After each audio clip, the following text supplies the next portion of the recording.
मत्ती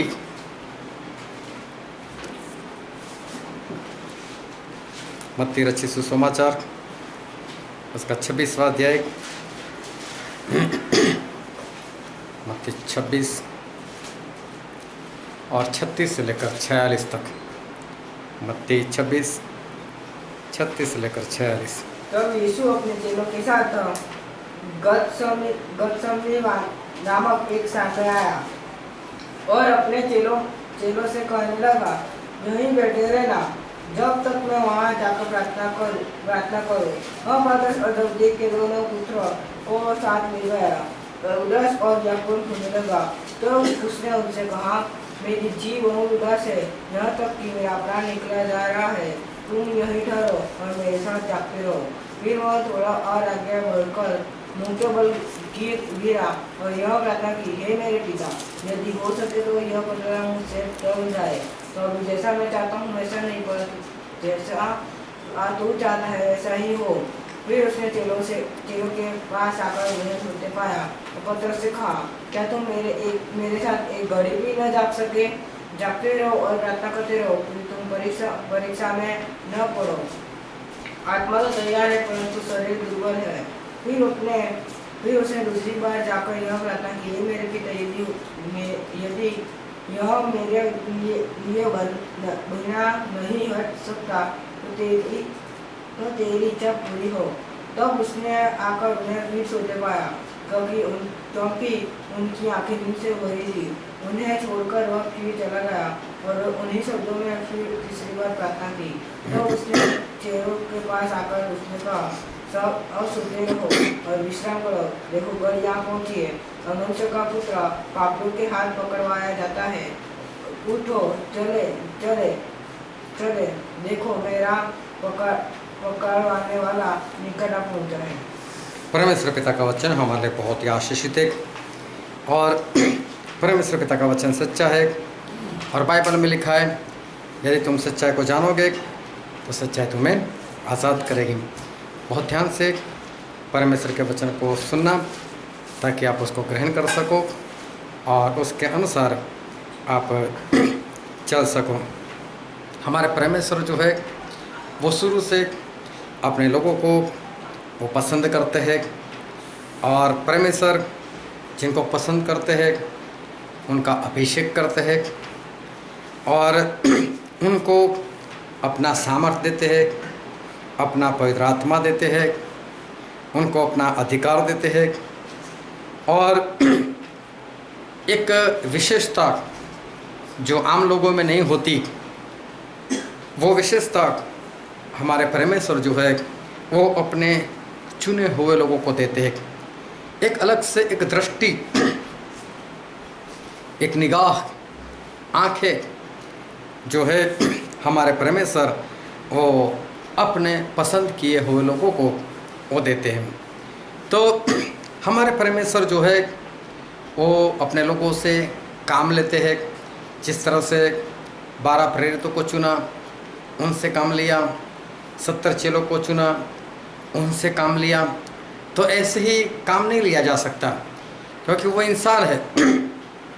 इसलिए हमारे परमेश्वर उनको अपना अधिकार देते हैं, उनको अपना सामर्थ्य देते हैं, उनको अपना बल देते हैं, अपना आत्मा देते हैं। फिर हमारे परमेश्वर जो है वो उनका इस्तेमाल जो है वो करते हैं। लेकिन जो चुने हुए लोग होते हैं, जिनको परमेश्वर चुनते हैं और जिनको परमेश्वर अपना अधिकार देते हैं, तो वो ध्यान समझना कि ऐसा नहीं कि परमेश्वर किसी लोगों को चुनते हैं या उनके दिमाग में जो आए उनको चुनते हैं, ऐसा नहीं है। हमारे परमेश्वर कभी भी किसी का भी पक्ष नहीं करते। ऐसा प्रेरितों के काम 10वें अध्याय और 34वें पद में लिखा है कि हमारे परमेश्वर कभी किसी का पक्ष नहीं करते, वो सभी से एक समान प्रेम करते। और यिर्मयाह 1 के 4 और 5 में लिखा है कि परमेश्वर ने यिर्मयाह से भी कहा था कि यिर्मयाह, तू तेरे माँ के पेट में था, अभी तू बना भी नहीं था, उससे पहले मैंने तुझे चुना था और मैंने तुझे पवित्र किया था। तो हमारे परमेश्वर सभी को बहुत पहले से चुनते हैं, उनको पवित्र करते हैं। क्योंकि सभी इंसान के अंदर परमेश्वर का बनाया हुआ एक आत्मा है। हम पवित्र आत्मा की बात नहीं कर रहे, लेकिन इंसान का खुद का आत्मा वो किसी स्त्री और पुरुष से नहीं बनता, ये किसी स्त्री और पुरुष के बीच से भी नहीं बनता, लेकिन ये आत्मा जो है वो परमेश्वर ने अपने स्वर्गीय पदार्थों का बनाया हुआ है जो कभी नहीं मरता, और वो इंसान को देते। तो जब परमेश्वर देते हैं तो उसका कोई ना कोई काम जो है वो होता ही होता है। परमेश्वर ने चुना हुआ है, इसलिए परमेश्वर उसको आत्मा देते हैं। तो जितने भी इंसान जो जिंदा है वो सभी को हमारे परमेश्वर ने जो है वो चुना हुआ है, लेकिन चुनाव में आना या नहीं आना वो इंसान के हाथ में। परमेश्वर ने तो चुना ही हुआ है, अभी उस चुनाव में आना है या नहीं आना है वो इंसान के खुद के जीवन के ऊपर, उसके खुद के निर्णय के ऊपर वो आधारित है। तो बहुत ध्यान से समझते रहना, परमेश्वर ने तो चुना है। जिस तरह से हो सकता है कोई कंपनी वाले सामने से आपको बुलाए, भाई साहब हमारा वहाँ हमारे यहाँ काम करो, लेकिन जाना नहीं जाना आप आज़ाद हो। उसी तरह परमेश्वर ने तो आपको अपने काम के लिए परमेश्वर ने चुना ही चुना है, लेकिन उसमें जाना या नहीं जाना वो आपके हाथ में। लेकिन जितने लोग जाते हैं उनको परमेश्वर आम लोगों से अलग करते हैं, आम लोगों से उनको विशेष बनाते हैं, क्योंकि परमेश्वर उनको अपना अधिकार देते हैं, परमेश्वर उनको अपना सामर्थ्य देते हैं, परमेश्वर उनको अपना आत्मा देते हैं। और इसलिए ये सभी लोग जो चुनाव में आ चुके हैं, जिन्होंने चुनाव पसंद किया है, वो लोग दूसरे लोगों से कुछ अलग होते हैं। उनकी आंखें जो है वो दूसरे लोगों से कुछ अलग होती है, उनकी आंखें कुछ अलग दिखती है जो दूसरे लोग जो है वो नहीं देख सकते। एक बार एलिया जो परमेश्वर के भविष्यवक्ता थे वो अहाब राजा के सामने गए, और वहाँ पर जाकर उन्होंने बोल दिया अहाब को, अहाब जब तक मैं नहीं कहूँगा तब तक बरसात नहीं आएगी। अभी एलिया ने तो बोल दिया कि जब तक मैं नहीं कहूँगा तब तक बरसात जो है वो बरसात नहीं आएगी, और सही में बरसात बंद भी हो गई। 3.5 साल तक बरसात नहीं आई। अभी ध्यान से समझो इसको कि 3.5 साल तक जब बरसात ना आए, और जब 3.5 साल बाइबल में लिखा है उसका मतलब क्या होगा कि उस वक्त बरसात का ही वक्त होगा, और बरसात का वक्त होगा तभी ये एलिया ने जाकर कहा होगा जब तक मैं नहीं कहूँगा तो बरसात नहीं आएगी। तो जो आधा साल तक वो भी बरसात का वक्त था। समझो कि हमारे वहाँ जिस तरह से जून 15 के बाद बरसात आती है, तो समझो जून 15 के बाद ही किसी ने आकर बोल दिया कि जब तक मैं नहीं कहूँगा तब तक बरसात नहीं आएगी। वो साल चला गया, उसके बाद लगातार 3 साल, मतलब समझो कि 4 बरसात की मौसम आ गई, तब तक बरसात जो है वो बरसात नहीं गिरा। उसके बाद परमेश्वर ने फिर से एलिया को बोला, जा और जाकर तू राजा को बोल दे कि राजा बरसात होने वाली है। और एलिया ने जाकर बता दिया। अभी एलिया जो है वो कारमेल पर्वत पर गए। कारमेल नाम का जो पहाड़ है काफ़ी ऊंचाई के ऊपर है, और वहाँ से समुंदर दिखाई देता है, क्योंकि वहाँ पर मैं भी जाकर आया, कारमेल पहाड़ को देख कर आया, उसकी ऊंचाई के ऊपर मैं जाकर आया। अभी क्या हुआ, वहाँ पर उसकी ऊंचाई के ऊपर एलिया बैठे थे, साथ में एलिया का दास बैठा हुआ था, नौकर, और वहाँ पर वो राजा भी आया हुआ था, अहाब राजा, वो अपने रथ में बैठा था। अभी क्या हुआ कि एलिया ने राजा को बोले, राजा निकल जा, भी बरसात होने वाली। अभी सही में बरसात का कोई चिन्ह नहीं, चारों ओर धूप धूप धूप, और बादल नाम की कोई चीज़ ही नहीं, वहाँ बादल था ही नहीं। लेकिन एलिया बोलते हैं बरसात होने वाला है, और बोले तुम लोग राजा को बोलते तू निकल जा यहाँ से। और ये बात हम बाइबल में पढ़ते हैं, पहला राजा उसका 18 अध्याय, पहला राजा उसका 18 अध्याय और 41 से पढ़ दो। फिर एलिया ने अहाब से कहा, उठकर खा पी, क्योंकि भारी वर्षा की सनसनाहट सुन पड़ती है। ये क्या बोल रहा है एलिया? अहाब खा ले बोले, क्योंकि भारी बरसात की सनसनाहट, मतलब कि जब भारी बरसात होती है तब कैसी आवाज़ आती है? बोले सुनाई देती है।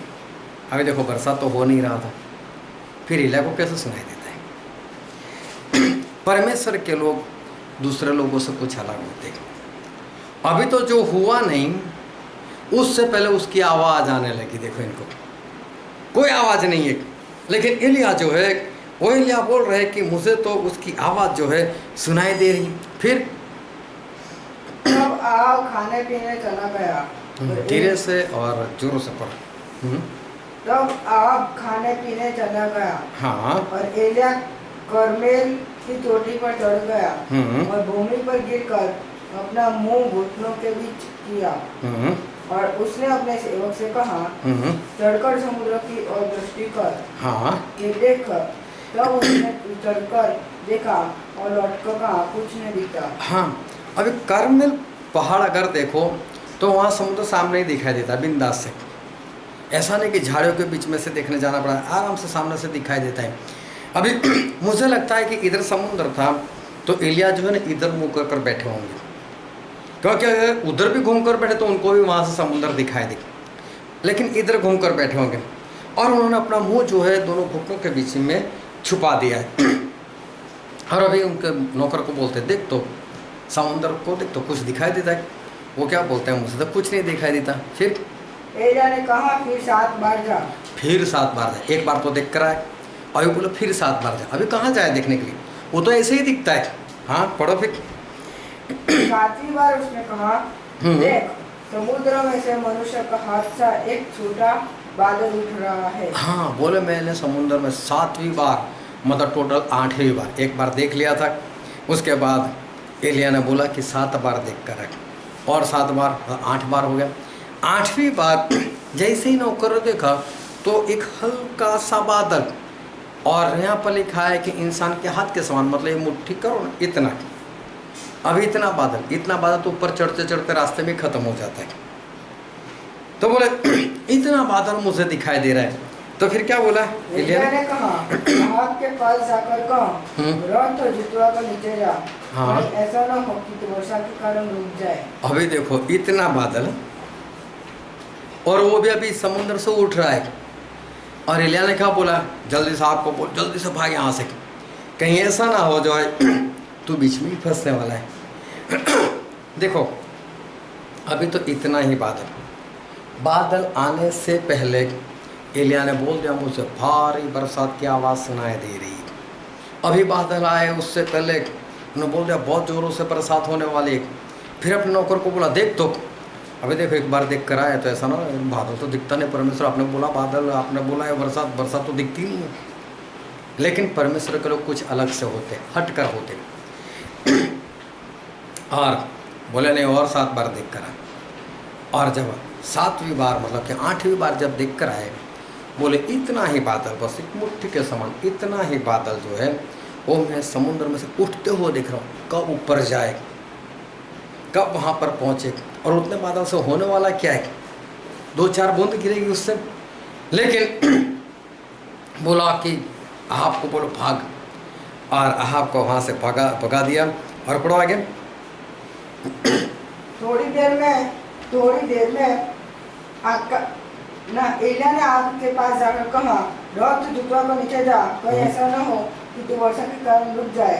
थोड़ी देर में आकाश वायु से उड़ाई हुई घटनाओं और आंधी से काला हो गया और भारी वर्षा होने लगी। हाँ देखो इतने में तो भारी बरसात होने लगी। अभी तो अहाब को भी दिखी, अभी तो एलिया के नौकर को भी देखी, साथ में पूरी दुनिया, मतलब जहाँ पर बरसात गिरा सभी लोगों ने अभी देखा। लेकिन एलिया ने कब देख लिया, होने से काफ़ी वक्त पहले देख लिया कि ऐसा जो है बरसात वो वहाँ पर होने वाला है। परमेश्वर के लोगों की निगाह जो है वो कुछ अलग से होती है। फिर हम पढ़ते दूसरा राजा उसका 6 अध्याय और वहाँ पर आराम के राजा को लेकर कुछ बातें लिखी हुई हैं। और हम पढ़ते हैं दूसरा राजा अध्याय 6 और 8वें पद से पढ़ो तो।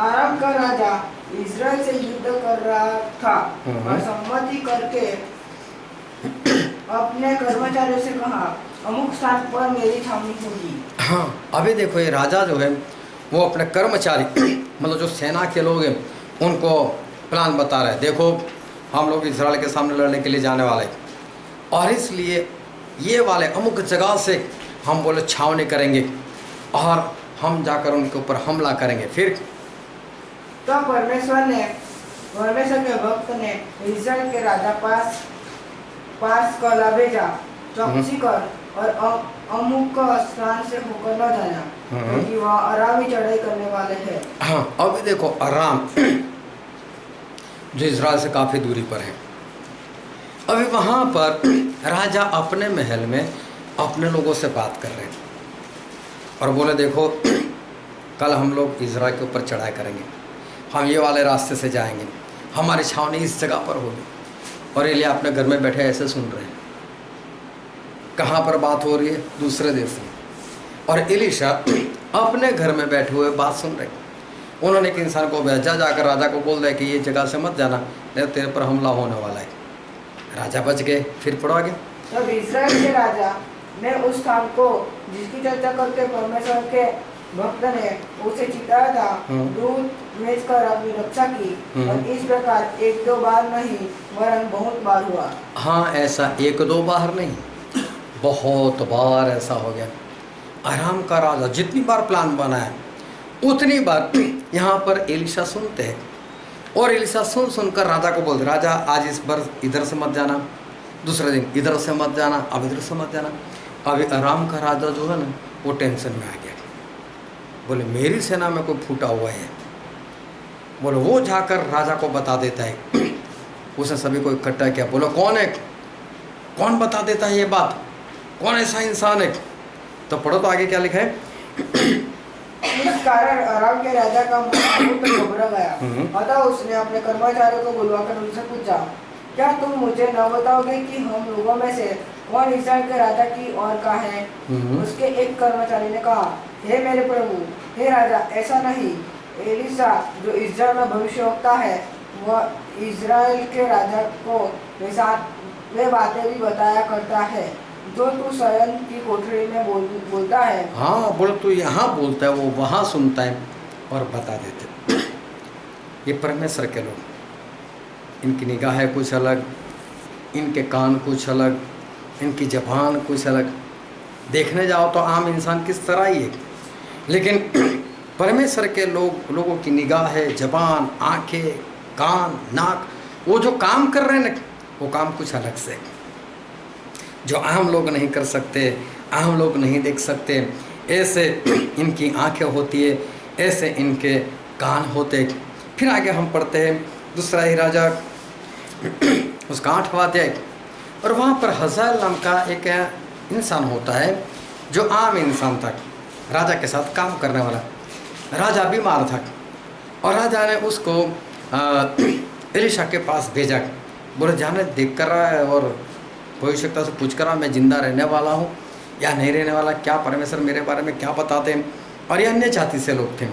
और हम पढ़ते हैं दूसरा राजा उसका 8वां अध्याय और 11 और 12 पद। और वहाँ उसकी और टक की बात कर देखता रहा, यहाँ तक कि वह लज्जित हुआ तो परमेश्वर का भक्त रोने लगा। तब हजाएल जब आया तो एलीशा ने तो बात तो कर ली, फिर एलीशा उसके सामने ऐसे ही देख रहा है एक ही नज़र से, वो भी देखता रहा और एलीशा ने अपनी निगाहें नहीं हटाई, इतना तक कि वो उसको शर्म आ गई। बोले ये ऐसे क्यों मेरे सामने देख रहा है? और उसके बाद एलीशा फुट फुट कर रोने लगे। फिर तब हजाएल ने पूछा, मेरा प्रभु क्यों रोता है? हाँ, बोले भविष्यवक्ता आप क्यों रोते हो? उसने उत्तर दिया, इसीलिए कि मुझे मालूम है कि तू इस्राएलियों पर क्या क्या उपद्रव करेगा। उनके गढ़ वाले नगरों को तू फूंक देगा, उनके जवानों को तू तलवार से घात करेगा, उनके बाल बच्चों को तू पटक देगा और उनकी गर्भवती स्त्रियों को तू चीर डालेगा। हजाएल ने कहा, तेरा दास जो कुत्ते सरीखा है वह क्या है कि ऐसा बड़ा काम करे। एलीशा ने कहा, यहोवा ने उस पर यह प्रकट किया है कि तू आराम का राजा हो तो जाएगा। आराम का राजा हो जाएगा। अभी देखो ये आम इंसान था, ये आराम का राजा बन सके ऐसी कोई परिस्थिति ही नहीं थी। लेकिन एलीशा ये बात देख रहे, एलीशा को ये बात पता चलती है। एलीशा ऐसे ही देख रहे हज़ाएल को, लेकिन हज़ाएल को ऐसा मुझे देख रहे, सही में वो हज़ाएल को नहीं देख रहे। उनको सारा विज़न हो रहा है कि हज़ाएल क्या क्या कर रहा है, राजा बन चुका है, इस्राएल के बड़े बड़े जो शहर उसको फूंक दे रहा है, उसको मार रहा है, जवान लोगों को, बच्चे लोगों को, गर्भवती स्त्रियों को, सभी को मार रहा है और कितना दुख दे रहा है। ये एलीशा को दिखाई देता है, उसको ऐसा मेरे सामने देख रहा है। देख तो उसी के सामने रहा था, लेकिन यहाँ पर विज़न में सब कुछ देख रहा है। और ये देखकर जो होने वाला था अभी हुआ नहीं। एलीशा रोने लगे, मेरे इस्राएल की ऐसी हालत हो जाएगी, और रोने लगे। हज़ाएल पूछता है, क्यों रोते? बोले, तू कौन कौन सा दुख देने वाला है वो देखकर? बोले, मैं तो कुत्ते के समान हूँ, मेरी कौन सी औकात है? अरे बोले, नहीं, परमेश्वर ने बता दिया, तू तो राजा बनने वाला है। उसके बाद हज़ाएल क्या करता है, राजा बीमार था, उसके ऊपर एक चादर को भिगोया और भिगोकर उसके सर मुंह के ऊपर रख दी। हमारा जो कपड़ा होता है ना, उसको कभी ध्यान से देखना, धागा होता है, एक ऐसा धागा, एक ऐसा धागा, एक ऐसा धागा, ऐसा इतने पास पास में होते हैं कि हमको कपड़ा दिखता है। लेकिन कभी लाइट में या सूरज में ऐसे कर देखना तो पता चलेगा सब धागे से बना हुआ है। उसके बीच में बारीक सी जगह रहती है, और अगर ना पता चले तो कभी अपना कपड़ा लेकर उसके ऊपर फूंक मारना, आपके हाथ में या कहीं पर उस क्रॉस कर आपको लगेगी फूंक। दूसरी बात, जब आप बरसात में होगे तो ऊपर बूंद गिरती है और अंदर चली जाती है, मतलब उसको अंदर जाने के लिए जगह है। लेकिन जब उसको पानी में भिगो दोगे ना, तो उसके जो होल है ना सारे खत्म हो जाते। और कभी भी रास्ते में चलते वक्त अपना जो रुमाल हो ना, उसको अच्छे से भिगोना, और पूरा भिगो यहाँ नाक पर बांध देना। आप खोल दोगे उसको, आप सांस नहीं ले पाओगे। और उसने ऐसा ही कि वो तो बीमार था, वैसे उसका हाथ नहीं हिलता था, उसने चादर को भिगो कर उसके मुंह के ऊपर डाल दी, और राजा जो मर गया। और फिर उसके बाद में हज़ाएल राजा भी बन गया, और जैसा जैसा एलीशा ने कहा था वैसा वैसा उसने किया भी सही इज़राइल लोगों के साथ। लेकिन जो हुआ नहीं था, उससे पहले एलीशा की आंखें जो है वो ये बात जो है वो देख रही है। बहुत ध्यान से परमेश्वर के वचन जो है वो समझते जाना। एक बार अहाब नाम का राजा था, उसको लड़ाई करने जाना था। उसके साथ था यहूदिया का राजा यहोशापात। उसने यहोशापात को बोला, और यहोशापात परमेश्वर में अच्छे से चलने वाले थे, तो यहोशापात को बोला, तू आएगा मेरे साथ लड़ने के लिए अपनी सेना को लेकर? यहोशापात बोलता, चल, हमारा वैसे ही रिश्ता है, जैसे तेरे लोग वैसे मेरे लोग, मैं भी तेरे साथ लड़ाई करने के लिए आता हूँ, लेकिन पहले हम एक काम करते हैं, किसी भविष्यवक्ता को बुलाओ और परमेश्वर के बारे में पूछते कि परमेश्वर क्या कहते हैं, हम लड़ने के लिए जाए या ना जाए। तो बोलते हैं ठीक है, बुलाते। तो उसके पास तो झूठे भविष्यवक्ता बहुत थे। तो हम बाइबल में पढ़ते हैं, पहला राजा उसका 22वां अध्याय,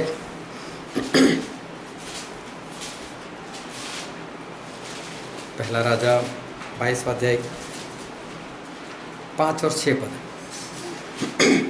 तो यहोशापात ने इस्राएल के राजा से कहा, आज जो आपकी इच्छा मालूम कर ले। तो इस्राएल के राजा ने नबियों को जो कई 400 पुरुष थे इकट्ठा करके उनसे पूछा, क्या मैं गिलाद के रामोत से युद्ध करने के लिए चढ़ाई करूं या रुका रहूं? उन्होंने उत्तर दिया, चढ़ाई कर, क्योंकि प्रभु उसको राजा के हाथ में कर देगा। हाँ, ये सारे जो भविष्यवक्ता थे 400, उन्होंने क्या बोला? बोले हाँ, कर ले चढ़ाई। और परमेश्वर का वचन तो ऐसा कहता है, और परमेश्वर मुझे ऐसा कहते हैं कि तू फतेह होगा, तू विजय प्राप्त करेगा, और इसलिए तू जा और तू जाके लड़ाई कर। अभी यहोशापात जो है उसको इनसे संतुष्टि नहीं थी, बोले कोई और नहीं है। और फिर मिकाया को बुलाए गए, और हम बाइबल में पढ़ते उसका 17 पद पढ़ दो।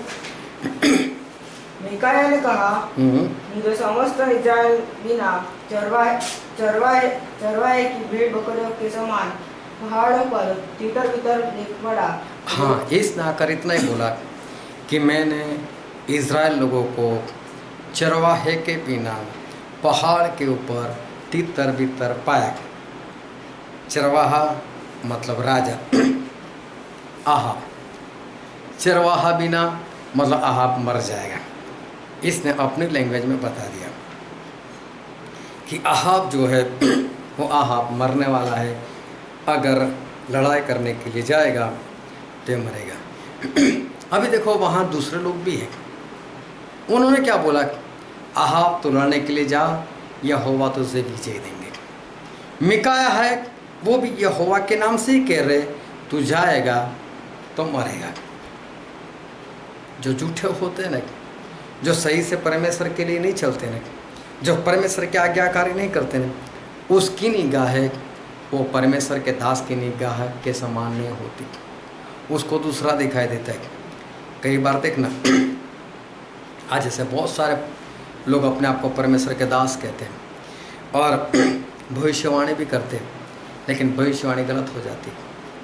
बोले 31 मार्च तक कोरोना इस दुनिया से चला जाएगा, भविष्यवाणी कर दी, नहीं गया। तो इस तरह से लोग झूठी भविष्यवाणी करते, क्योंकि उनको नहीं दिखाई देता, क्योंकि जिस तरह से परमेश्वर के रास्ते पर चलना चाहिए वैसे नहीं चलते, तब नहीं दिखाई देता। अभी मिकाया को जो दिखाई दे रहा है आहाब मरने वाला है, बाकी के 400 लोग जो झूठे सही से परमेश्वर के पीछे नहीं चलता, उनको नहीं दिखाई देता। फिर आगे पढ़ते दूसरे राजा में, और उस वक्त इज़राइल में अकाल पड़ा था।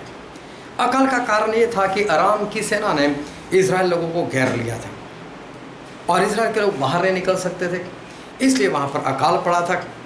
और उस अकाल की परिस्थिति में जब चारों ओर बहुत महंगाई थी, तब परमेश्वर का दास, हम पढ़ते हैं दूसरा राजा उसका 7वां अध्याय उसका पहला और दूसरा पद। तब एलीशा ने कहा, यहोवा का वचन सुनो, यहोवा यूं कहता है, कल इसी समय समरोन के फाटक में सवा भर मैदा 1 शेकेल में और 2 सवा जो भी 1 शेकेल में बिकेगा। यहाँ पर लिखा है कि एलीशा ने बोल दिया कल सब कुछ सस्ता हो जाएगा। अभी देखो आज सब कुछ महंगा है, अराम की सेना आज भी बाहर है, किसी भी तरह से ये पता नहीं चलता कि ऐसा हो सकता है, ऐसा हो सके ऐसी कोई संभावना नहीं है। लेकिन परमेश्वर के लोग जो है वो कुछ अलग ही देखते हैं, और एलीशा को दिखाई देता है कल सब कुछ सस्ता, कल अकाल चला जाएगा, सब कुछ सस्ता। और उन्होंने तो बोल दिया कल सब कुछ सस्ता हो जाएगा। आगे पढ़ो तो क्या लिखा है, तब उस सरदार ने जिसके हाथ पर राजा तकिया करता था, हाँ, तब वो सरदार के जिसके हाथ के ऊपर राजा जो है वो अपना सर रखता था, परमेश्वर के भक्त को उत्तर देकर कहा, सुन, चाहे वो आकाश के झरोखे खोले तो भी क्या ऐसी बात हो सकेगी? हाँ, ये झूठे लोग जो सच्चाई से परमेश्वर के पीछे नहीं चलते, जो परमेश्वर के आज्ञाकारी नहीं करते, ऐसे लोगों को नहीं दिखाई देता। जो दिखना चाहिए वो ऐसे लोगों को नहीं दिखाई देता।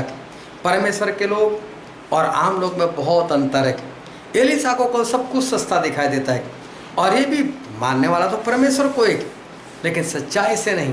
तो क्या बोलता है, कल परमेश्वर अगर आसमान में झरोखे भी कर देने फिर भी ऐसा नहीं होने वाला। बोले ऐसा किस तरह से हो सकता है? तो जो झूठे लोग होते हैं ना, उनको वो बात नहीं दिखाई देती जो सच्चे लोगों को दिखाई देती है। तो परमेश्वर के जो सच्चे लोग होते हैं वो जो देख सकते हैं, वो जो सुन सकते हैं, ऐसे झूठे लोगों के लिए ऐसा होता नहीं है। ये दिखना एडवांस में ये बहुत ज़रूरी है। अगर आप पहले ना देख पाओ जो होने वाला है तो उससे क्या होता है, बहुत भारी नुकसान होता है, बहुत भारी नुकसान होता है। क्योंकि यहाँ पर जो हमने पढ़ा था, पढ़ो तो आगे दूसरा राजा 7।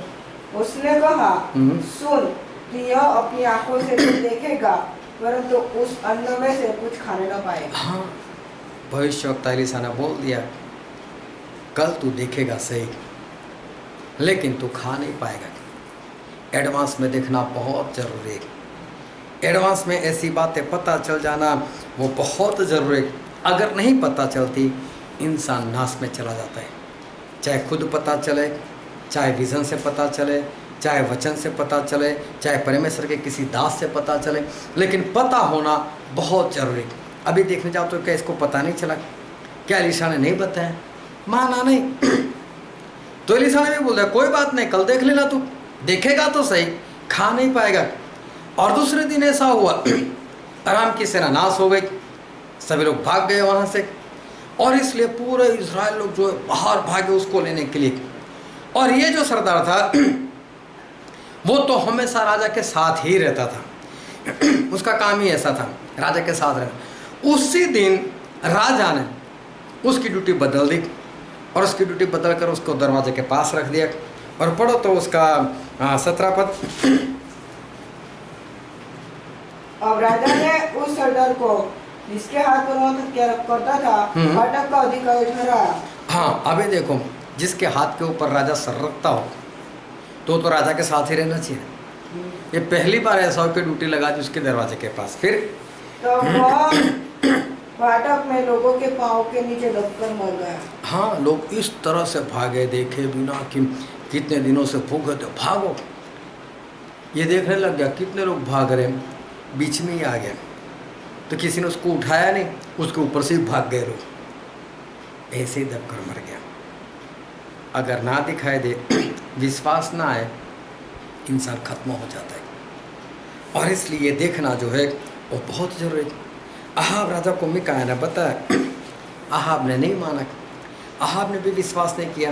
तो पहले राजा में लिखा है, पहला राजा उसका 22वां अध्याय और उसका 34 और 35 पद।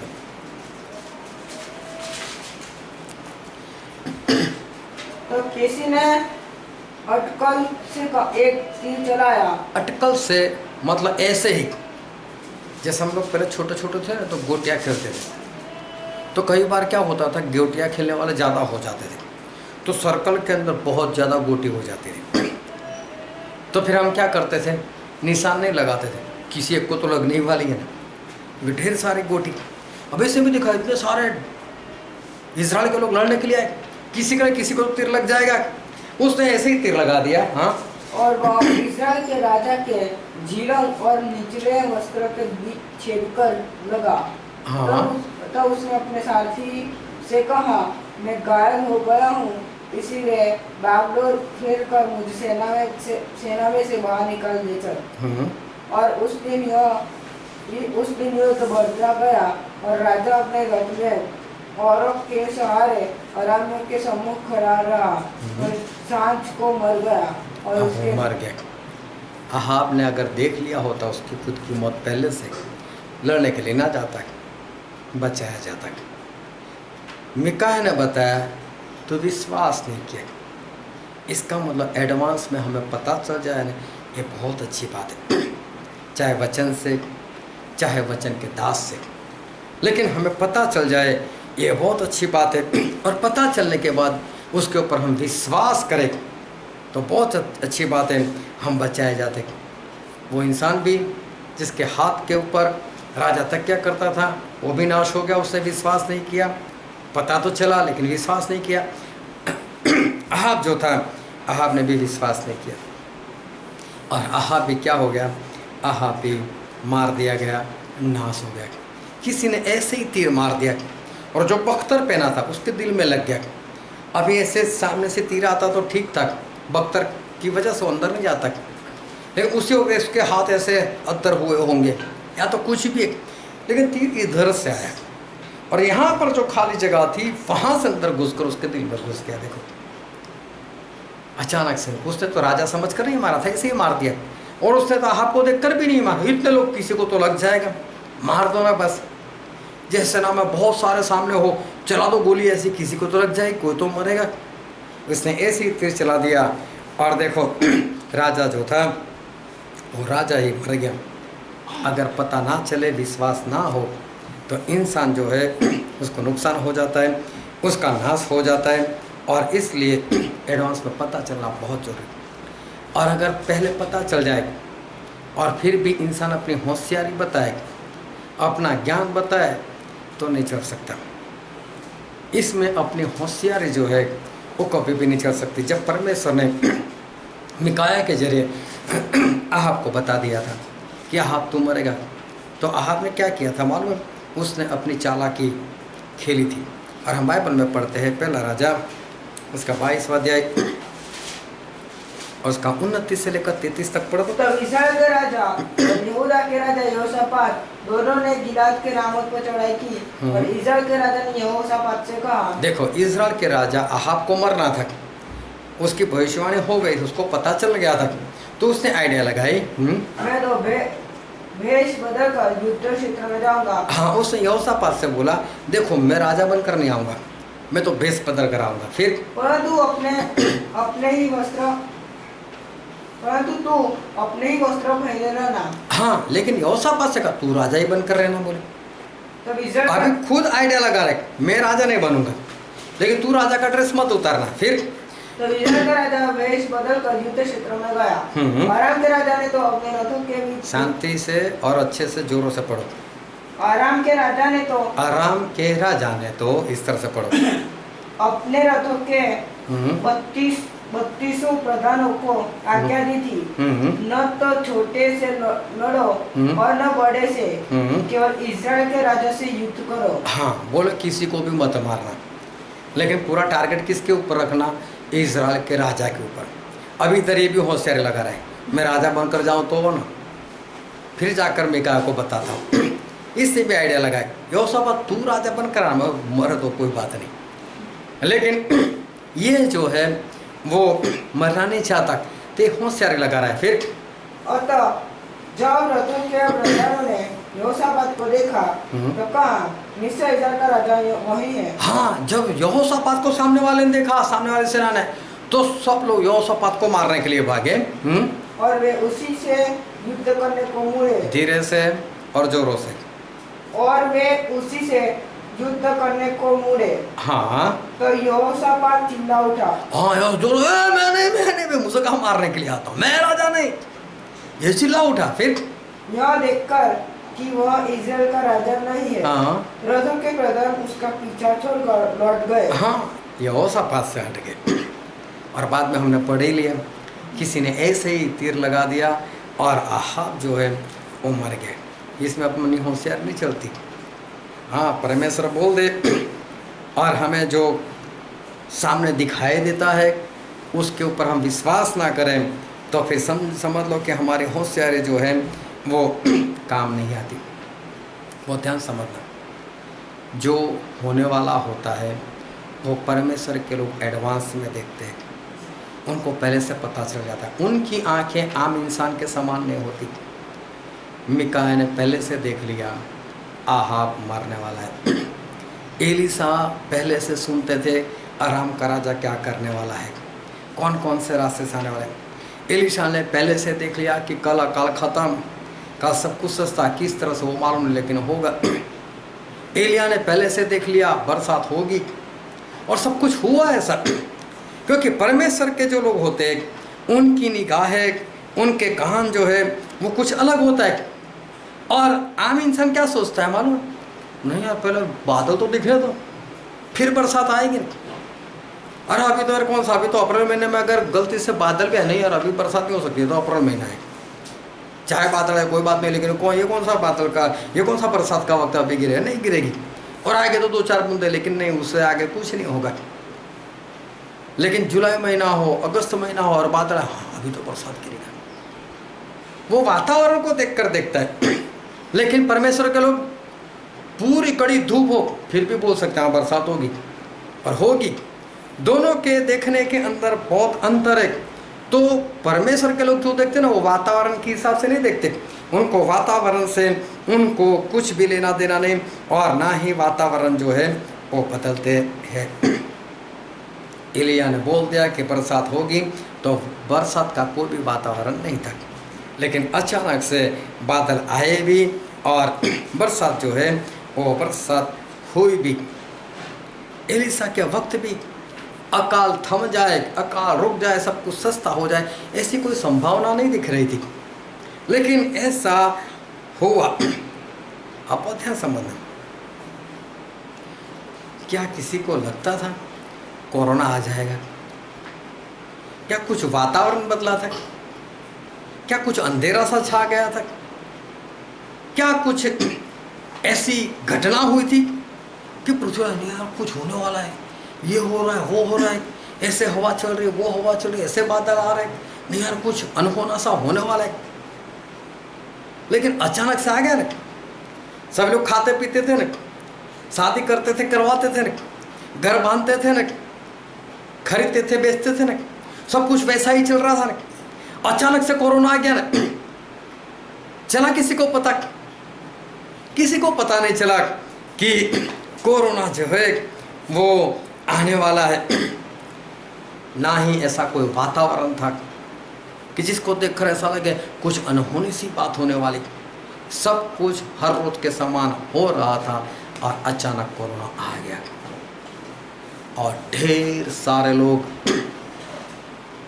वो आज तक कोरोना की वजह से जो है वो कोरोना की वजह से वो मर गए। काश कोरोना के बारे में कोई एडवांस देखकर बता देता। 6 महीने पहले, 1 साल पहले अगर कोई कोरोना के बारे में वो अगर पहले बता देता। काश किसी को 6 महीने 1 साल पहले कोरोना का कुछ दर्शन हो जाता। इतने लोग मरते नहीं, बच जाते। हाँ, हो जाने के बाद लोग बड़ी बड़ी बातें करते, इसने भविष्यवाणी की थी, उसने भविष्यवाणी की थी। होने से पहले कहाँ होती है भविष्यवाणी? होने के बाद बोलते मैंने ऐसा कहा था। एलिया लोग किस तरह से बोलते थे, एलिशा किस तरह से बाहर जाकर ओपन में बड़े बड़े लोगों को मिलकर राजा को जाकर बोल दे, आहाब तू मरेगा, आहाब मेरे कहने के सिवा बरसात नहीं गिरेगी, आहाब मैं बोलता हूं बरसात गिरेगी। डायरेक्ट राजा के पास गए होते नरेंद्र मोदी जी के पास।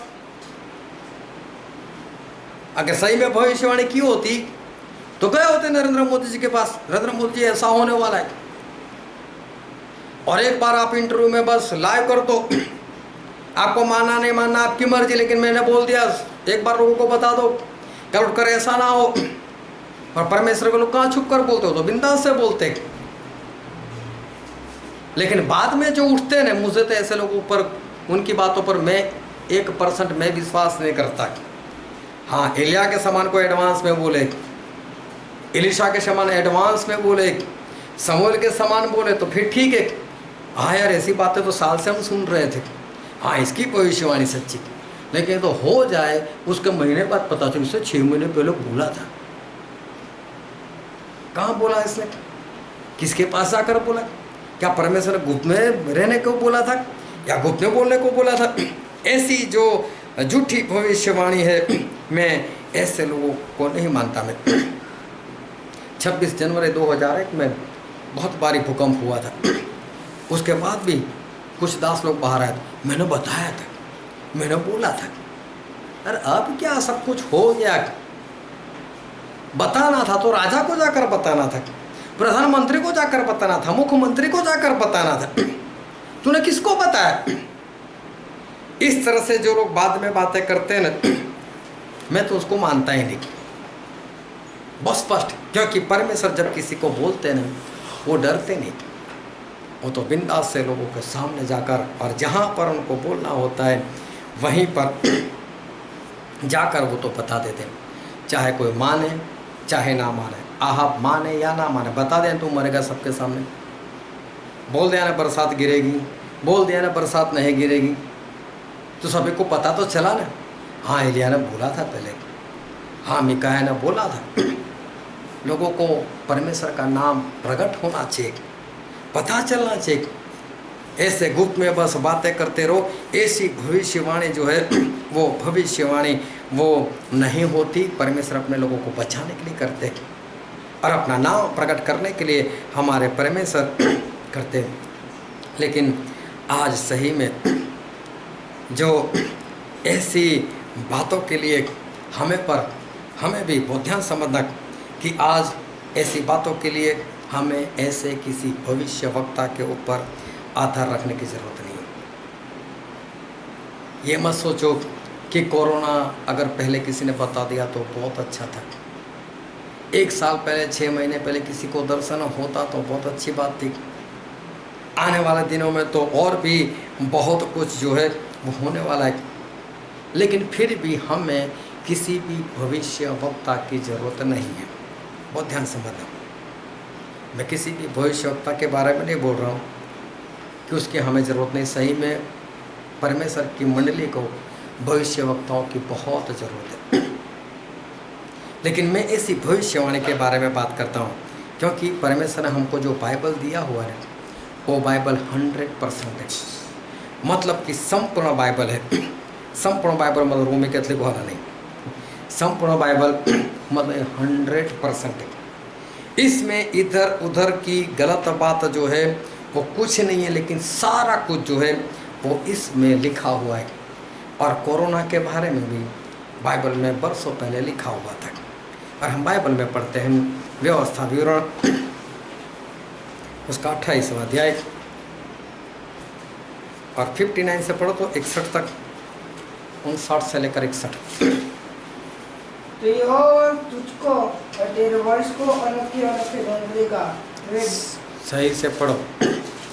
तो यहोवा तुझको और तेरे वंश को अनोखे अनोखे दंड देगा। हाँ, तो यहोवा तेरे वंश को अनोखे अनोखे दंड देगा। वे दुष्ट और बहुत दिन रहने वाले रोग और भारी भारी दंड देगा। हाँ, कुष्ठ रोग आएंगे, लंबे समय तक रोग चलने वाली बीमारियां आएगी। फिर और वह मिस्र के उन सब लोगों को फिर तेरे ऊपर लगा देगा। हाँ, फिर जिनसे तू भय खाता था और वे तुझ में लगे रहेंगे।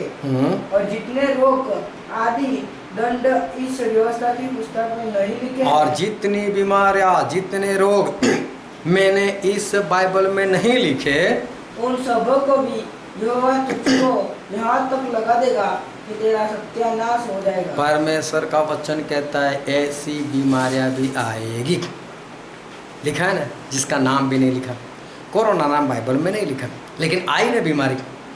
ये भविष्यवाणी पूरी हुई ना, क्योंकि यहाँ पर ऐसा नहीं लिखा आया है, आएगी। ऐसी बीमारी आएगी जिसका नाम मैं नहीं लिखता, ऐसी बीमारी आएगी। तो इसका मतलब ये हुआ कि कोरोना की भविष्यवाणी जो थी वो बाइबल में थी। तो बाइबल में थी तो लोगों को मानना चाहिए। अभी भी बोले नहीं, फिर भी दर्शन हो तो मैं तो मानू, फिर भी कोई 1 साल पहले बता दे तो ही मैं तो मानू।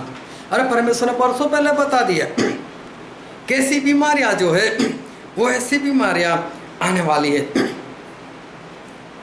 वो तो लोग जो है उनको मानना नहीं है। बाइबल में तो लिखा हुआ है, लेकिन लोगों की और बाइबल की लोग जो है वो मानते नहीं है। आज बहुत सारे जो झूठ फैलाने वाले हैं, जो झूठी शिक्षा लोगों को देते हैं, ऐसे लोगों को आज मैं बहुत स्पष्ट कहता हूँ। कैसी झूठी शिक्षा देते हैं मालूम है? पुराना नियम नहीं है, पुराना नियम परमेश्वर ने निकाल दिया। मैं ऐसे झूठे लोगों से मैं स्पष्ट कहता हूँ, तो व्यवस्था विवरण पुराने नियम में है, उसमें लिखी हुई ये भविष्यवाणी नए नियम में क्यों पूरी हुई? अगर पुराना नियम नहीं है तो ये तो पुराने नियम की भविष्यवाणी है, नए नियम में आई क्यों? और नए नियम में भी इतने सालों के बाद वो किस तरह से पूरी हुई? ये झूठ सिखाते हैं कि पुराना नियम जो है वो खत्म हो गया, अभी भी चल रहा है, अभी भी पुराने नियम की बीमारी आ रही है, अभी भी पुराने नियम की भविष्यवाणी जो है वो पूरी हो रही है। यशायाह से लेकर मलाकी तक पढ़ना, प्रभु से के दूसरे आगमन की बात लिखी है सभी में। तब ऐसा समझना नहीं प्रभु से दूसरी बार नहीं आएंगे, तो पुराने नियम में लिखा था। पुराना नियम है आज भी। पुराने नियम की भविष्यवाणी जो है वो आज भी है, लेकिन ये झूठ सिखाते हैं कि पुराना नियम जो है वो खत्म हो गया। और अगर आज भी आप इस झूठ के ऊपर बैठे रहते हो तो मुझे बताना कि ये भविष्यवाणी क्यों पूरी हुई अभी जो पुराने नियम की है। तो वो ध्यान समझना कि कोई चाहे हमें बताए या ना बताए, लेकिन बाइबल में पहले से ही लिखा हुआ है। वो तो लोग हैं जो बाइबल पढ़ते नहीं। दूसरी बात, सच्चे प्रचारक जो है वो सच्चे प्रचारक रहे नहीं। बस आज तो आशीष मिल जाएगी, जॉब मिल जाएगी, शादी हो जाएगी, बच्चे हो जाएंगे, घर बन जाएगा। बस यही सारी बातें जो है वो आज लोग सिखाते हैं। कोई बीमार था, पास्टर ने बोल दिया प्रभु चंगाई देते, चंगाई के लिए प्रार्थना की, चंगाई मिल गई। फिर से चंगा तो होगा लेकिन जॉब नहीं है, बीमार के कारण जॉब नहीं कर पाता था, प्रार्थना की, अब जॉब भी मिल गई।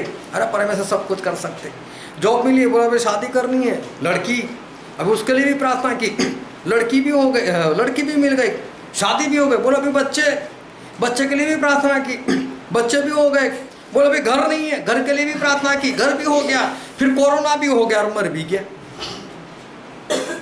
क्या फायदा? यह झूठी शिक्षा है।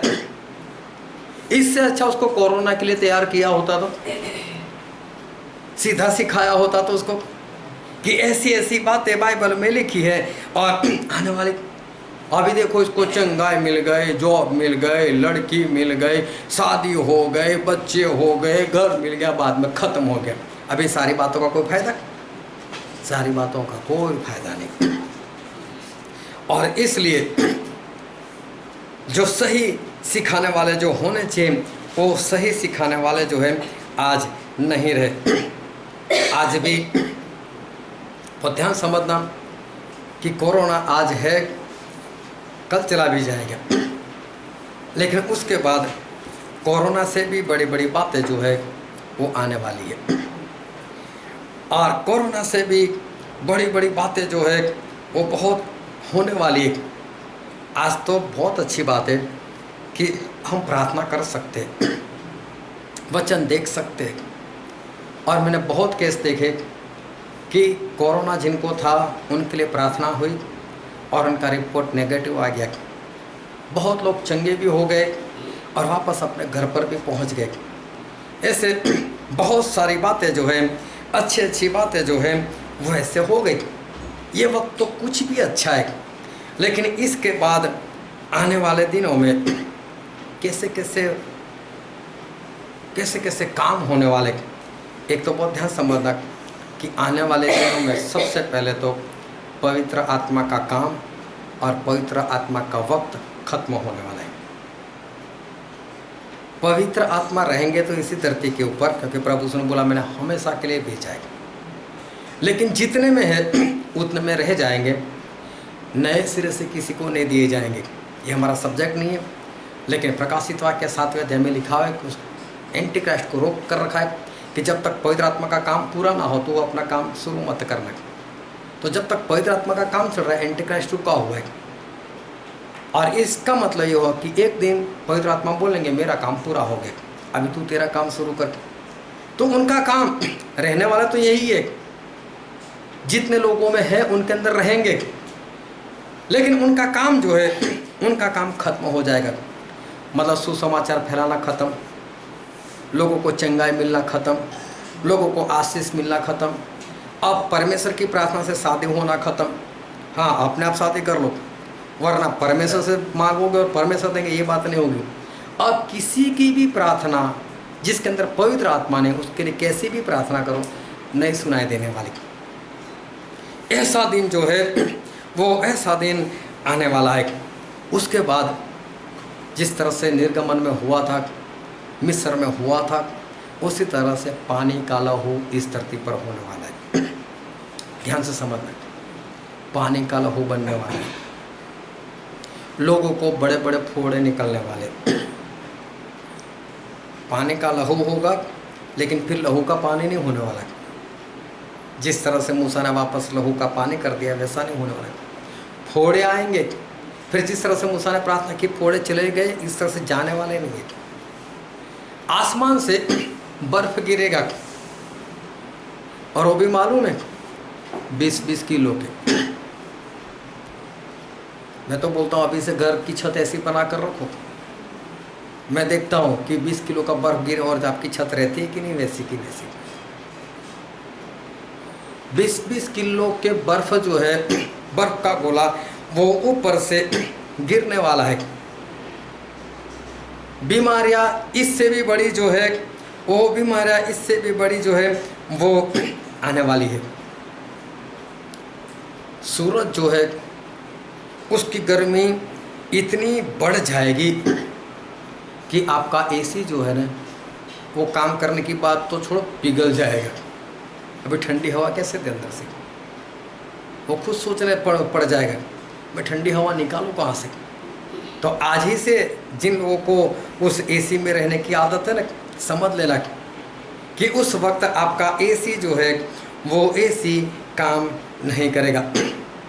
अंधकार छाएगा, ऐसा अंधकार छाएगा कि आप अपनी जबान खुद काटने लगोगे, पागल हो जाओगे उसमें।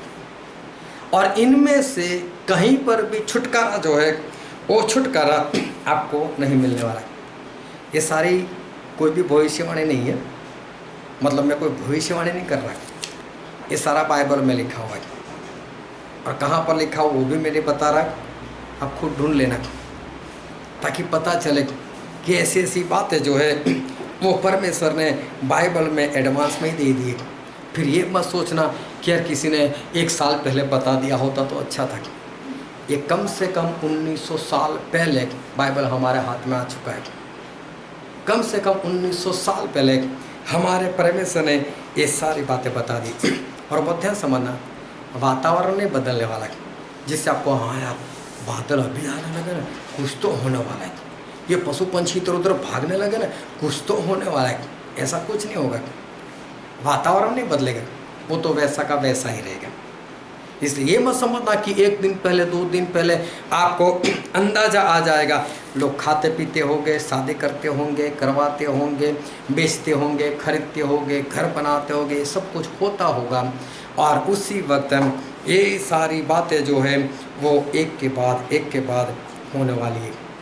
जिस तरह से अचानक कोरोना हो गया, उसी तरह से अचानक से सारी बातें जो है वो बातें भी होने वाली। बाइबल में ढूंढो ये सारी बातें, उसके ऊपर विश्वास करो, उसको मानो और परमेश्वर के वचन के अनुसार जीवन जियो। अपना जीवन जो है उस जीवन को आप बदल दो। कहीं ऐसा ना हो जाए आहाब ने नहीं माना, मार दिया गया। जिस सरदार के हाथ के ऊपर राजा अपना सर रखता था, उसने नहीं माना जानने के बाद भी, और वो मर गया। एलिया की तरह दृष्टि बनाओ अपनी, होने से पहले आज दिखाई देने लगे आपको। एलिसा की तरह निगाह बनाओ कि होने से पहले आपको सुनाई दे, होने से पहले दिखाई दे, होने से पहले उसकी आवाज़ जो है वो आवाज़ जो है वो आपको आने लगे। परमेश्वर के लोग कुछ अलग से होने चाहिए, उनकी आंखें, उनके कान, उनके नाक कुछ अलग से होना चाहिए, पहले से एडवांस में दिखाई देना चाहिए। जो वचन हमने पढ़ा था मत्ती उसका 26वां अध्याय और 36 से लेकर 46 तक हमने पढ़ा था। प्रभु यीशु के मरने के दिन पास में आ गए थे। प्रभु यीशु बहुत दुखी थे। प्रभु यीशु अपने चेलों को लेकर गए, और उसमें भी खास 3 चेले, पतरस, यूहन्ना और याकूब, खास चेलों को प्रभु यीशु लेकर गए। और फिर प्रभु यीशु ने बोला, देखो आप 3 लोग यहाँ पर बैठो, यहाँ पर प्रार्थना करो, और मैं वहाँ पर जाकर प्रार्थना करता हूँ। और ये जो गेत्सेमाने बाग है वो मैंने देखा बहुत छोटा है। अगर आप कभी भी दौड़े नहीं तो भी गेत्सेमाने बाग के ज़्यादा नहीं, 4 चक्कर आप आसानी से लगा सकते हो, इतना छोटा है, बहुत छोटा है। और वहाँ पर प्रभु से प्रार्थना करने के लिए बैठे, और ये चेले भी पास में ही है, गेत्सेमाने बाग बड़ा है नहीं। और चेले जो थे वो सो गए। प्रभु से तकरीबन 1 घंटे तक प्रार्थना की। 1 घंटे के बाद वापस आए, देखे तो चेले खर्राटे मार रहे, हे उठो, जागो और प्रार्थना करो, मैं मरने वाला हूं, प्रार्थना करो, तुम परीक्षा में ना पड़ो। प्रभु से वापस गए, दूसरी बार प्रार्थना की, फिर वापस आए, देखा तो फिर चेले सो रहे थे। प्रभु ने फिर से उनको डांटा, अरे बोल रहा हूं प्रार्थना करो, समझ में नहीं आ रही बात, जाग नहीं सकते मेरे साथ। दूसरी बार डांटा, फिर प्रभु से प्रार्थना करने के लिए चले गए। तीसरी बार भी प्रभु ने वैसे ही प्रार्थना की, मतलब तीसरी बार भी घंटा लगा, लेकिन 2 बार डांट खाई थी ना, वो भी पतरस, यूहन्ना और याकूब खास से। तीनों ने एक दूसरे से बोला, यार जागते रहने यार। बोला तू सोता तो मुझे भी नींद आ जाती है, बोले, और तू जागना है, बोले ऐसा करें मुझे, मैं तो नहीं, मैं नहीं जाग सकता है। अगर प्रभु से तीसरी बार आए तो मुझे पहले से जगा देना। अभी जो भी हो, लेकिन तीनों वापस सोने लगे। लेकिन तीसरी बार कुछ चौकने भी रहे हो गए, तो प्रभु से के आने से पहले जाग गए। लेकिन जो बहुत भारी नींद में हो ना, और जागने का प्रयत्न, ऐसा कर दो, ऐसा आंखें कर देखते, जागने का प्रयत्न कर रहे। प्रभु से देखा उसने, ऐसे ऐसे आंखें बंद हो रही, प्रभु से देख रहे। बोले काम करो, अभी सोते ही रहो। अभी क्या आ गया यहूदा इस्करियोती तो पकड़ने के लिए, अभी सोते ही रहो। देखो ध्यान समझना, प्रभु यीशु उस वक्त बहुत दुखी थे। और हम पढ़ते उस वचन का 38वां पद, उसके पकड़वाने वाले से ने उन्हें यह संकेत दिया था। 38 तब उसने उनसे कहा, हाँ, प्रभु यीशु अपने चेलों से कहते हैं, मेरा जी बहुत उदास है। देखो मेरा जी बहुत उदास है, यहाँ तक कि मेरा प्राण निकला जा रहा है। मेरा प्राण निकला जा रहा है। तुम यहीं ठहरो, हाँ, और मेरे साथ जागते रहो। तुम यहीं ठहरो, मेरे साथ जागते रहो, मतलब कि प्रार्थना करो।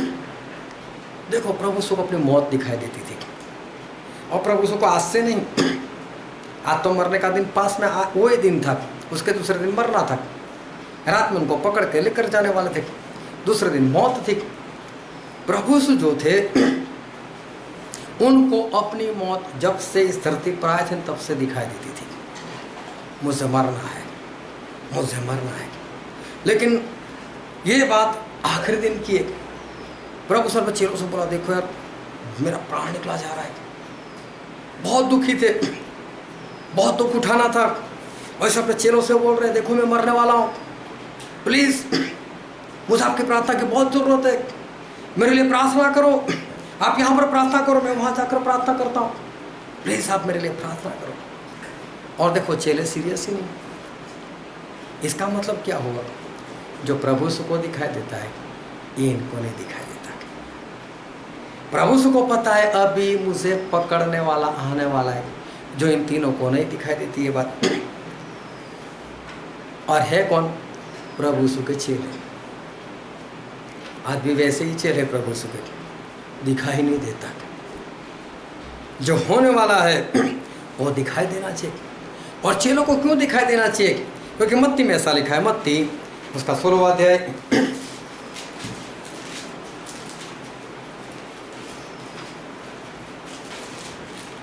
और उसका 21वां पद। उस समय से यीशु के चेलों को बताने लगा, अवश्य है कि मैं यरूशलेम को जाऊं और पुरनियों और प्रधान याजकों और शास्त्रियों के हाथ से बहुत दुख उठाऊं। हाँ, प्रभु सुने, यहाँ पर ऐसा लिखा है कि अपने चेलों को उस दिन से बताना शुरू कर दिया। मतलब ऐसा नहीं कि एक ही बार, फिर से पढ़ो एक पद, एक किस्सा। उस समय से यीशु अपने चेलों को बताने लगा। हाँ, उस समय से प्रभु से बताने लगे, और प्रभु से एक बार नहीं कई बार चेलों को बता चुके थे, मैं मरने वाला हूँ, मैं मरने वाला हूँ, मैं मरने वाला हूँ, तीसरे दिन जिंदा हो जाऊंगा, लोग मुझसे मारेंगे, मुझसे मेरे ऊपर थूकेंगे। और ये बात चेलों को 100% याद रहनी चाहिए थी, क्योंकि एक तो एक से ज़्यादा बार इन लोगों ने सुनी थी प्रभु से, और दूसरी बार उस वक्त एक खास तरह की घटना जो थी वो इनके साथ हुई थी। कैसी घटना, उसका 22वां पद पढ़ो। इस पर पतरस उसे अलग ले जाकर झिड़कने लगा, हे प्रभु परमेश्वर न कर, हे प्रभु परमेश्वर न करे, तेरे साथ ऐसा कभी न होगा। हाँ, ये घटना इनको याद रहने का दूसरा कारण ये था कि पतरस उस वक्त प्रभु को अलग ले गया, हे झिड़कने लगा, डांटने लगा, क्या प्रभु ऐसा होगा तेरे साथ, परमेश्वर ऐसा नहीं होने देंगे तेरे साथ। फिर आगे पढ़ो। उसने मुड़कर पतरस से कहा, हे शैतान, हे शैतान। कैसा याद रह जाता है, कोई शैतान बोले तो, कोई गाली बोले तो कैसी याद रह जाती है, पूरे टाइम के साथ और तारीख के साथ, कौन सा दिन था, कौन सी जगह थी, उस वक्त क्या हुआ था, पूरा याद रखते। हाँ, ऐसे जैसे अभी हुआ है इतना अच्छे से याद रखते। एक खास ऐसी घटना हुई थी कि पतरस ने प्रभु यीशु को डांटा था और प्रभु यीशु ने पतरस को शैतान कहा था। इससे तो इनको पता होना ही चाहिए, याद होना ही चाहिए, इनको कुछ नहीं दिखाई देता।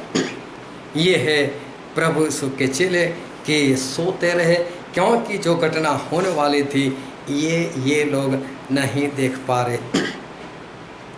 और दूसरी बात, ये मत समझना जब होगा तब देखी जाएगी, कोरोना अचानक से आ गया तो क्या हो गया, लेकिन साथ में ये बात भी रखो, बिक गया नहीं।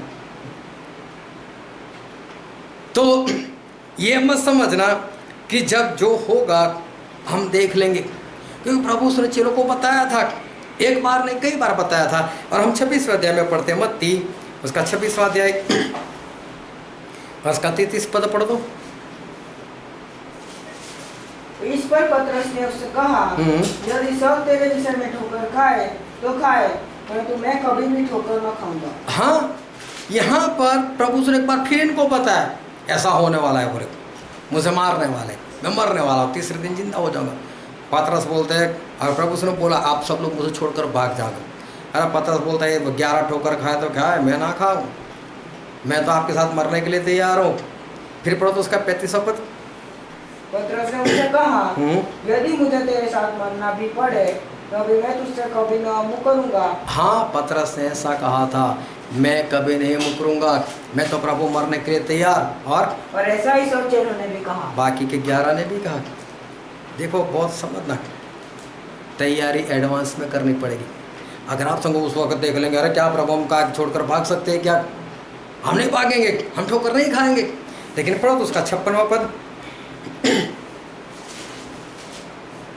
परंतु यह सब इसीलिए हुआ है कि भविष्यवक्ता के वचन पूरे हो, तब सब चेले उसे छोड़कर भाग गए। सारे चेले भाग गए। देखो प्रभु के बारे में तो लिखा था, होने वाला था, चेले सारे भाग गए। बड़ी बड़ी बातें करते थे। ये मत समझो कि जब 20-20 किलो का बर्फ ऊपर से गिरेगा तब देख लेंगे, तब कुछ नहीं देख पाओगे। पानी का लहू बन जाएगा तब देख लेंगे, जो औरों का होगा वो मेरा भी होगा। ये मत समझना जब इससे बड़ी बड़ी बीमारियां आएगी, जब सूरज की गर्मी बढ़ जाएगी, इसी काम नहीं करेंगे तब देख लेंगे, ये मत समझना। उसके लिए एडवांस में तैयार होना पड़ेगा। सिर्फ अंदाजा लगाओ कि किसी ने नरेंद्र मोदी को या चाइना वाले को या किसी को भी जाकर बताया होता 6 महीने पहले ऐसी बीमारी आने वाली है और किसी के छूने से भी फैल जाएगी, ऐसा वायरस आने वाला है जिसकी दवाई आज तक नहीं है, तो क्या ये संभल नहीं जाते? सोचते ना हम कुछ करें इसके लिए, और कुछ करते तो बच जाते। तो ध्यान से समझो कि उस वक्त अभी कोरोना आ ही गया तो कोई कुछ कर पाए? बड़े से बड़ा अमेरिका कुछ नहीं कर पाया। तो ये मत समझो कि जब होगा तब देख लेंगे, तब तो कुछ नहीं होने वाला। हाँ, एडवांस में आपको पता चले और उसी दिन से आप तैयारी करो तो फिर कुछ हो सकता है। मैं तो बोलता हूँ कि गर्मी में भी पंखा मत चलाओ, एसी मत चलाओ, लेकिन कोयले की सिगड़ी लेकर उसमें तापो, आग को सेको। क्यों? 40 ये डिग्री और 40 उसकी, तो कम से कम उस दिन जब 60-70 होगा तो कम से कम आप उसको कर तो पाओगे, जी तो सकोगे। नहीं तब किताब देखनी, तब इसी नहीं काम करेगा, देखेंगे तो कुछ नहीं होने वाला। अभी से करना पड़ेगा, उसके लिए अभी से तैयारी करनी पड़ेगी तो कुछ हो सकता है। और इसलिए एडवांस में जो है, एडवांस में हमको तैयार रहना है। इसलिए परमेश्वर का वचन कहता है लूका उसका 21वां अध्याय उसका 36वां पद, 36। इसीलिए जागते रहो, इसलिए परमेश्वर कहते हैं जागते रहो और हर समय प्रार्थना करते रहो, और हर वक्त प्रार्थना करते रहो कि तुम इन सब आने वाली घटनाओं से बचने के लिए और मनुष्य के पुत्र के सामने खड़े होने के योग्य बनो। और खड़े होने के मतलब प्रभु यीशु के सामने खड़े होने के योग्य बनो। पहले इस घटनाओं में खड़े रहने के लिए योग्य बनो और बाद में प्रभु यीशु के सामने खड़े रहने के लिए योग्य बनो। यहाँ पर भी लिखा है अगर वो घटना जो हो तो आने ही वाली है, उसको तो कोई नहीं रोक सकता, लेकिन उसमें खड़े रहने के लिए योग्य बनना है तो अभी से क्या करना पड़ेगा? जागना पड़ेगा और जाग कर प्रार्थना करनी पड़ेगी। तब जाकर उस दिन में आप जीवन जी पाओगे, वरना नहीं। परमेश्वर हमारे शरीर को ऐसा बनाओ कि चाहे उस वक्त सूरज की रोशनी चाहे कितनी भी पड़े, कितनी भी गर्मी आ जाए, परमेश्वर मुझे कुछ ना हो, तो उसके लिए क्या करना पड़ेगा? प्रार्थना करनी पड़ेगी।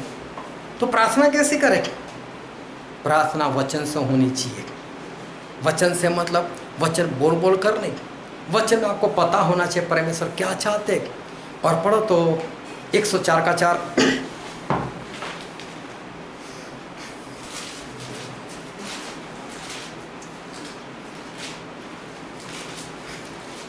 जो पवन को अपने दूत और धधकती आग को अपने टहुले बनाता है। जो परमेश्वर है वो धधकती आग को अपने टहुले मतलब अपने सेवक बनाते हैं। मतलब जो धधकती आग होती है वो परमेश्वर की सेवा कर सकती है। लेकिन इसको दूसरे अंदाज में हम पढ़ते हैं इब्रानी 1:7। और स्वर्गदूतों के विषय में यह कहता है वो अपने दूतों को पवन और अपने सेवकों को धधकती आग बनाता है। अपने सेवकों को धधकती आग बनाते। तो परमेश्वर से क्या कहो? परमेश्वर हमें धधकती आग बनाओ। हमारे अंदर से 200-500 का टेम्परेचर बाहर निकल आए। हमारे सामने कह रहे तेरे पास तो बहुत गर्मी लगती है, वो खुद दूर हो जाएगी। और जब सूरज की किरणें हमें जलाने के लिए आए तो वो भी है इसके अंदर तो इससे भी ज़्यादा गर्मी है, मैं इसको नहीं जला सकता। तो ऐसा अभी से बन जाओ, प्रभु यीशु का खून पी पी कर ऐसे बन जाओ कि कोई भी लहू आपको कुछ भी ना कर पाए। अभी से प्रभु यीशु बोलते हैं उसके लिए तैयार हो जाओ। और तैयार होने के लिए क्या करना पड़ेगा? जागना पड़ेगा। जागना मतलब आत्मा में जाग जाओ और साथ में वचन पढ़ पढ़ कर हमें कैसा बनना है वैसा परमेश्वर हमको बनाए, ऐसी प्रार्थना करते रहो ताकि उस वक्त बचाए जाओ। अभी कोरोना तो चला जाएगा, लेकिन उसके बाद जो होने वाला है उसके लिए अभी से तैयारी करो, वरना अचानक आ जाएगा, आप नाश हो जाओगे। इसलिए अपने आप को अभी से तैयार करो। प्रभु यीशु अपनी मौत के लिए एडवांस में तैयार थे, लेकिन प्रभु यीशु के चेले साथ में रहने के बाद भी, बार बार समझने के बाद भी, बार बार सुनने के बाद भी उन लोगों के दिमाग में ये बात नहीं आई थी कि प्रभु यीशु मर जाएंगे। तो कहीं ऐसा ना हो, इसलिए प्रभु यीशु बोलते हैं जागो और प्रार्थना करो। आओ हम हमारे आंखों को बंद करें और हमारे मस्तकों को प्रभु यीशु के आगे झुकाए। जो राजाओं के राजा है, जो प्रभु का प्रभु है, आओ हम सभी उनके आगे अपने सिर को झुकाकर अपनी आंखें बंद रखते हैं। मेरे प्रियो, चेले सीरियस नहीं हुए और जो होने वाला था वो उनकी निगाह में नहीं आया। जब वक्त प्रार्थना का था, मुश्किल घड़ी थी, ऐसे वक्त में बिंदास से सो रहे थे और जब वो वक्त उनके ऊपर अचानक से आ पड़ा, सारे लोग भाग गए। क्या ये वक्त अचानक आया था?